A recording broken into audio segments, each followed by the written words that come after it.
Welcome, it is Mitch. I'm on YouTube. If you haven't already, please click the subscribe button as we try to build this thing up. Instant reaction. Packers take out the Vikings 23-6 at Lambeau Field. There's a lot to go through, to bounce around with.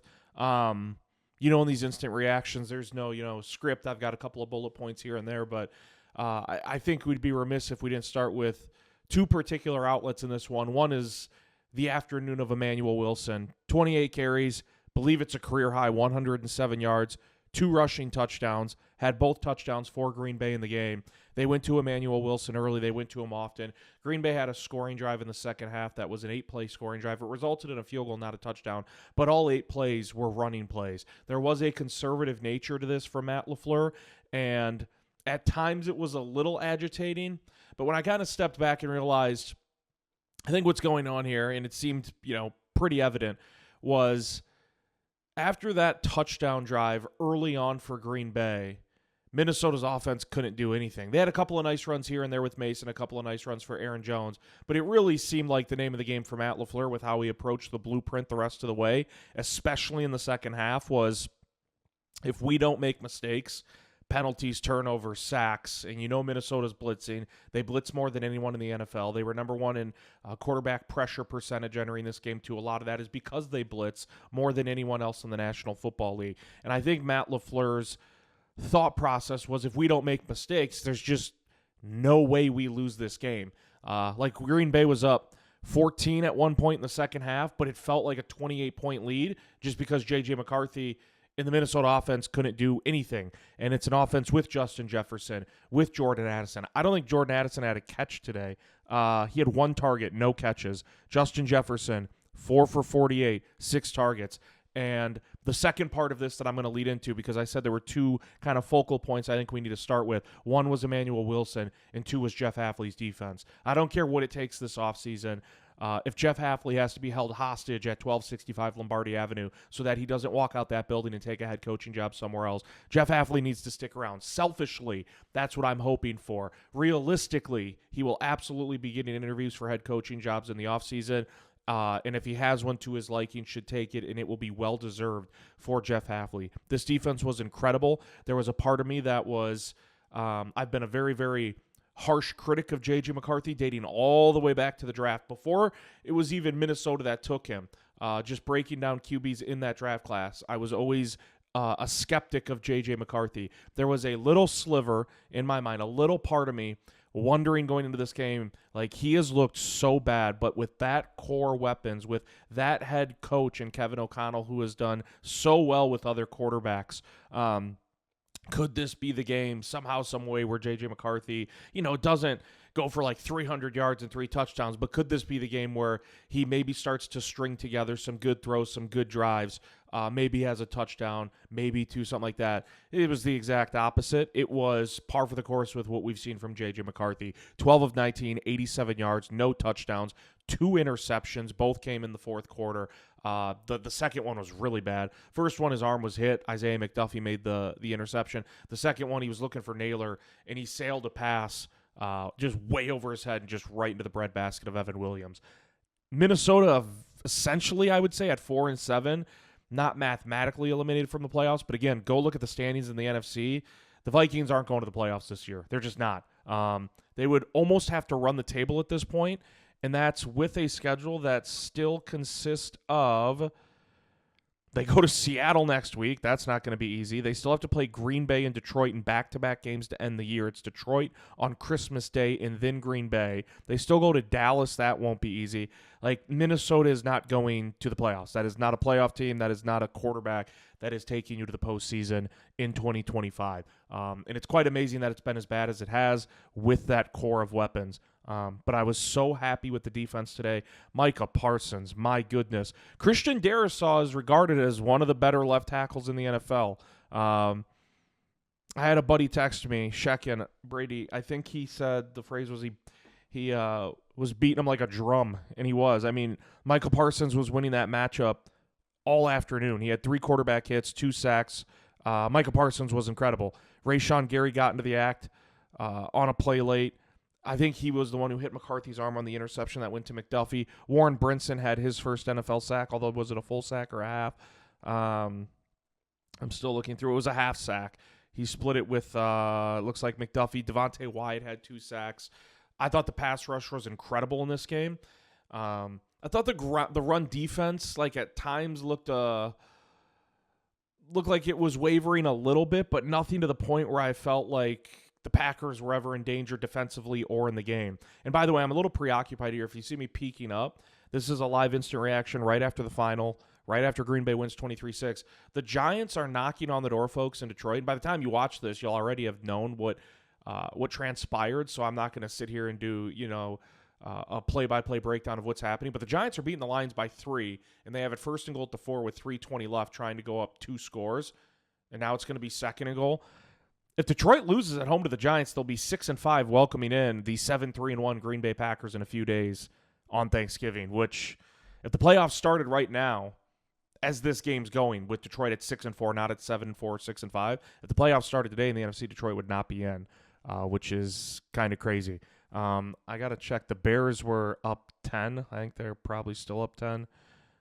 Pittsburgh scored, so that one's 31-28. I mean, if Pittsburgh can somehow find a way in the last 5:30, if the Giants can hang on and beat Detroit, just chaos everywhere else. All 3 NFC North teams somehow lose today, but the Packers, the 4th, win over one of the other ones. That'd be great. The defense was phenomenal, though. In one note, Keyshawn Nixon went out fairly early in this game. Keyshawn Nixon went out fairly early, and to my eyes, did not return. Green Bay had a choice to make. Nate Hobbs is out.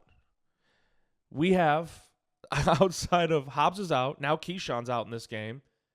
Giants got a 3rd and goal coming up. So you have Carrington Valentine, who's been magnificent. He's been splendid. He had a near interception early in the game. It just went right over his reach, and I think it was a reception by Justin Jefferson in the first half. But Jeff Hafley, Matt LaFleur, and company had a choice to make. They're like, do we go to Kamal Hadden or Bo Melton? Those are the 2 cornerbacks we have. Neither has ever taken a regular season snap in the National Football League. They went with Kamal Hadden, and Kamal Hadden's name was not mentioned once on the broadcast, which is a good thing. If your name's not mentioned, sometimes at corner, it's often a good thing. You're not getting targeted. You're not giving up big plays. You're not getting penalized. Kamal Hadden played his first regular season snaps ever at cornerback in the National Football League today. He had played some special teams before. Oh, gosh. Giants got stuffed. 4th and goal, 3 minutes left. But when Kamal Hadden came in, my thought was normal circumstances, an opposing team would look at that and say, hey, they're on their 4th cornerback. Keyshawn's out. Hobbs is out. They still have CV, but this is their 4th corner who has never taken a snap at the position in a regular season game in the NFL. Let's attack that. Let's see what that looks like. That would have been the sort of normal path that a team would go on. But with JJ McCarthy's ineptitude, his inconsistencies, his inaccuracies, Kevin O'Connell didn't trust it. In fact, when Kamal Hadden came in, Minnesota just kept running the ball or trying to run the ball and just stick with that. I had mentioned on the Final Thoughts video, I thought for Minnesota, the plan would be condense the game, minimize the possessions. Did they actually hike it here? Oh, my gosh. The Giants went for it on 4th and goal, and it's incomplete. They lead 27-24. Oh, my gosh. Don't let Detroit come back and win this. I don't mind the call to go for it. But yeah, I just thought they'd attack it, maybe, or at least try, because again, it's not at wide receiver. They have such a good duo with Justin Jefferson and Jordan Addison. It's not like they have a good quarterback but horrendous wide receivers. It's actually kind of the exact opposite. But most teams would have tried to attack that just to test Kamal Hadden and see if he was, up for the task. And I don't even know if he was targeted. It was just Minnesota ran it 20 times, passed it 19. And JJ McCarthy had 87 yards total, no touchdowns, 2 interceptions, a passer rating of 34.2, and he was sacked 5 times. It was just, if you're a Vikings fan, that's miserable. And I will say this, because I mentioned this in the Final Thoughts video, and I'm sure there's a couple of Vikings fans who this will pop up on the algorithm. Maybe they give it a watch. If you do, appreciate it. It is way, way, way too early to give up on JJ McCarthy. And I mean that genuinely. I don't mean that as a Packer fan hoping they hang on to him. And he still keeps, performing horribly. I am not a J.J. McCarthy guy. I never was. I never thought it would work out in the NFL, but it still could. And if there's anyone who can turn that thing around, you would think it's Kevin O'Connell, specifically at that position. I'm not talking from a team-wide perspective. I'm talking specifically honing in at the quarterback spot. If there is a coach, if there is a guy who you think can somehow milk the best out of JJ McCarthy, get the best out of him at some point in time, KOC's near the top of that list. And so I think it'd be very premature to just jump ship on that and to give up on that. The early results have not been good whatsoever, but I think in a rookie season that was lost due to injury last year, and Sam Darnold guides you to, a 3-loss season and the second best record in the NFC and a playoff berth. So it was a lost rookie season for JJ McCarthy, and then he's nicked up at times this season, but now he's starting to make starts, starting to stack them up consecutively, going under the premise of like, no matter how it looks the rest of the way, that they'll just pull the plug at the end of this season. I think that would be a little premature. And again, that's coming from a guy who's never been like waving the pom-poms for JJ McCarthy, thinking that he was going to be like some awesome quarterback. And I'm not a biased Packers person at all, because I have also said from rip, I think Caleb Williams will develop into being a really good quarterback. Is he there yet? No, I don't think he is, but I still think Caleb Williams will be pretty damn good. I never saw it with JJ McCarthy. He was never tasked at Michigan with being the guy. They ran it a ton. It was defense. There were few and far between, I would say, were the spots for JJ McCarthy where it was like, we need him to step up, big spot, big moment, big throw here. Now, he made some big throws at Michigan, but it was few and far between. Like national championship was like 16, 18 pass attempts, 140, 150 yards, something like that. No touchdowns because they didn't need him in the national championship. There was a game against Penn State where he was like 7 for 8 for 60 yards, start and finish the game, but they ran it 45 times, and it was number 2 versus number 9, also during that national championship season. Just never saw it to the level in college that others did. Doesn't mean he can't develop into being a good quarterback. It hasn't happened yet. And this one was really, really ugly too. And there was just a little bit of me that was surprised that Minnesota KOC didn't at least try to target with either Addison or Jettas, try to target Kamal Haddon, who again was playing his first snaps ever in a regular season game at cornerback when Keyshawn Nixon exited early with the injury. Mitch, I'm on YouTube. Please subscribe if you haven't already. Always appreciative of all the support. I'm trying to stay focused here. The Steelers have the ball back down 3 against the Bears, and now it's going to be 4th and 9. And the Lions have it down 3 with 2:43 left at their own 5. There's some way that Pittsburgh and the Giants can pick up wins. You sign up for that every day of the week. Also, special teams, pretty damn good today. Romeo Doubs had a decent return on one of his. Brandon McManus, wouldn't you know? The Lucas Haversick story was awesome. What Lucas Haversick did when he stepped in was incredibly clutch. Like, both of those things are true, and he set a franchise record for the longest field goal in Packers history. I still didn't understand why, after McManus went 20 for 21 last year, has a proven track record, a proven resume that speaks glowingly and loudly of how good he's been as an NFL kicker, why after, when he was injured and trying to play through it at some point, and he was struggling, he was missing a few kicks, and I get that it's frustrating and it's agitating, it's all those things, all those descriptors, but there were so many people that were like, get rid of McManus, it's got to be Haversick, get rid of McManus. Like, at the first little sign of adversity, when you know he's also not at 100%, it was throw him to the curb. We just signed him to a 3-year extension in the offseason, don't care, get rid of McManus. And the only reason I was like, we got to pump the brakes on this is because the Haversick story was so cool. But this was a kicker who in 2023 was with the Rams, missed quite a few kicks, missed quite a few extra points, wasn't even in the NFL last year. And the Packers pick him up when McManus couldn't go. And he was brilliant. He was spectacular. But I kept saying, like, when McManus gets back to 100%, this has to be his job until further notice. If he comes back at 100% health and he's still, hooking kicks, pushing kicks, then we can have a conversation. But I just thought it was incredibly premature. And I get how exciting it was, like Haversick's story about he was going to be a substitute teacher, and all of a sudden he gets the call, and he signs with the Packers, and he's on the roster, and he's kicking, and it's a 61-yarder in Arizona, and it's a franchise record for the longest field goal ever in Green Bay history. And that was awesome. And Haversick was great. But I never bought into this idea where it's like, get rid of McManus at the first sign of adversity. Like, let's just, I know these kicks can hold a lot of weight on a given Sunday, but I just, McManus went 20 for 21 last year, and I was just like, let's just wait this thing out. And today he goes 3 for 3, and all of them were short. There was only a long of 40, but 3 for 3, 2 for 2 on extra points. Like, are we Are we good with Brandon McManus? Like I'm back to like, okay, we can calm things down for people that were waving the flags for Havrasek, opting for him to be the guy moving forward and just to kick McManus aside. But I thought special teams today was brilliant. They had the turnover. Minnesota was at Price on the return, and I don't know if he got pushed into it or just bumped into the ball after he let it bounce, and Green Bay dove on it. Special teams was good.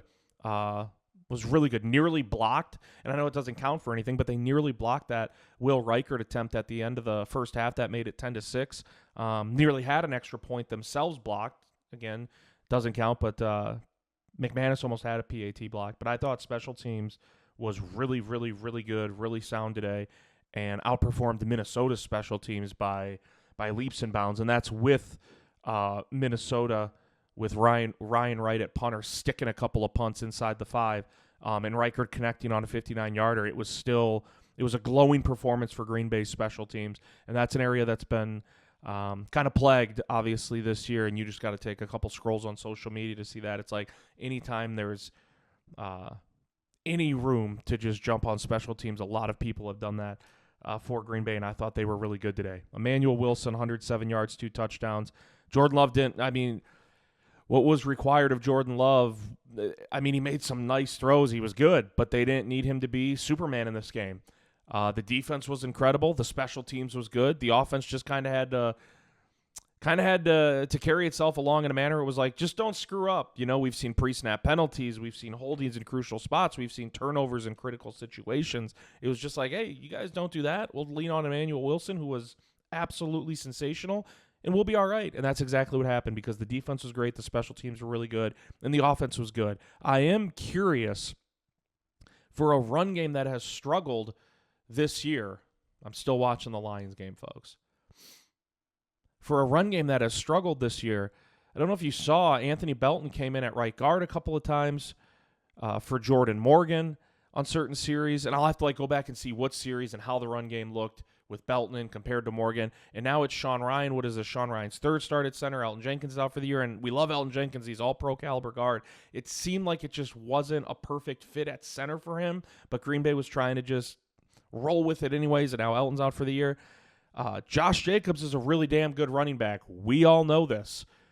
Emmanuel, he's had his struggles this year at times, and a lot of it's because of the blocking up front. The blocking looked pretty damn good today, and I know Minnesota's run defense hasn't been great. I think they were 22nd in rushing yards allowed per game entering this one, but Green Bay's faced a couple of bad run defenses this year and at times has struggled mightily. In this one, Emmanuel Wilson had some big chunk runs. Chris Brooks had a 10-yard run. Emmanuel had a long of 12. Jordan Love had that 13-yard scamper on the near sideline. The running game was really, really good, and it made life very, very easy for Jordan Love, for the defense, for the Packers as a whole.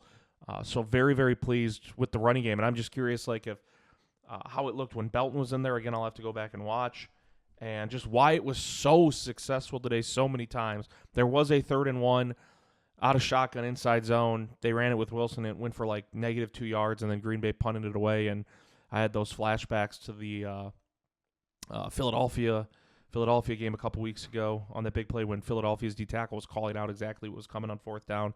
But yeah, the run game was really good too. Just across the board, it was a comfortable win for Green Bay. It was 10-6 at halftime, and Green Bay was getting the ball coming out of the break. And I just kept thinking, if they just don't, what we've said so many times this year, it was if they don't shoot themselves in the foot, I think Green Bay's fine here. I think Green Bay's winning because Minnesota's offense wasn't doing anything. And so that was my thought, is if Green Bay just, I don't want them to, buckle down and get conservative, and they really, really did it on offense sometimes. Like I mentioned, they had that 8-play drive in the second half, and it was 8 runs when they could have gone for the jugular. It was 17-6. A touchdown would have made it 24-6. And they were either in the red zone or nearing the red zone. They just kept running it, and they ended up kicking the field goal to make it 26, which, again, technically Minnesota's still in striking distance at a 2-touchdown game, but you knew it would take a miracle for them to get to 20 points today. But, yeah, Green Bay just kind of stuck with the blueprint. The offense, how many, penalties-wise, I might have to take this back, but I don't even remember Green Bay having hardly any penalties. Two penalties for 10 yards. No turnovers. You forced 3. Special teams got a turnover. JJ McCarthy 3 of 2 picks. Just a lot of good. It was a really, really clean game from Green Bay. Time of possession 37-22. Like, really clean game for Green Bay. 7 for 14 on third down, 50%. They've been near the top of the league in third down percentage all season long. The Vikings were 2 for 9 on third down. 145 yards total offense for Minnesota. This defense deserves a ton of credit. And really, it started with the pass rush. It started with getting pressure to JJ McCarthy. A lot of times just rushing 4. Micah Parsons was brilliant. Now you hope to carry this into Thanksgiving, keep the momentum, the good juju going forward. This was the first of 3 straight division games, hosting Minnesota at Detroit, and then you travel to then you welcome in Chicago. I'm sorry, folks. I'm going to stay on for a second here. But again, by the time you watch this, it's going to be over. But I now have it on the laptop because the laptop somehow is ahead of my TV. But the Lions are at the 41, no timeouts. The Giants 41, down a field goal. And are they going to throw PI on this? They are not. So I believe the Giants, and meanwhile the Steelers have it down 3 with 1:20 left, out of timeouts. They're at their own 34, trying to get in field goal range to send it to overtime. The Lions, I believe, are going to attempt a 58-yarder with Bates, who certainly has the leg, to tie it. They have no timeouts. So this will be a field goal to tie it and potentially send it to overtime. If he misses, the Giants are going to beat the Lions. And they have all 3 timeouts, but they're showing Kafka right now, and I don't think he's going to ice him. At least it doesn't look like it. Please miss. Oh, my gosh. He snuck it in. I mean, Bates just snuck it in. All right, so that one's 27-27. Steelers are at midfield with a minute left. They need a field goal to tie. Damn. I was hoping the Giants win that in regulation. 59-yarder from Bates. All right, we're going to sign off. Packers win 23-6.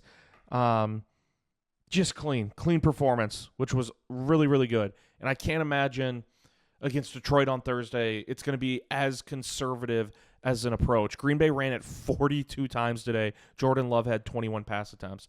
So it was double the amount of runs. Can't imagine that'll be the blueprint against Detroit.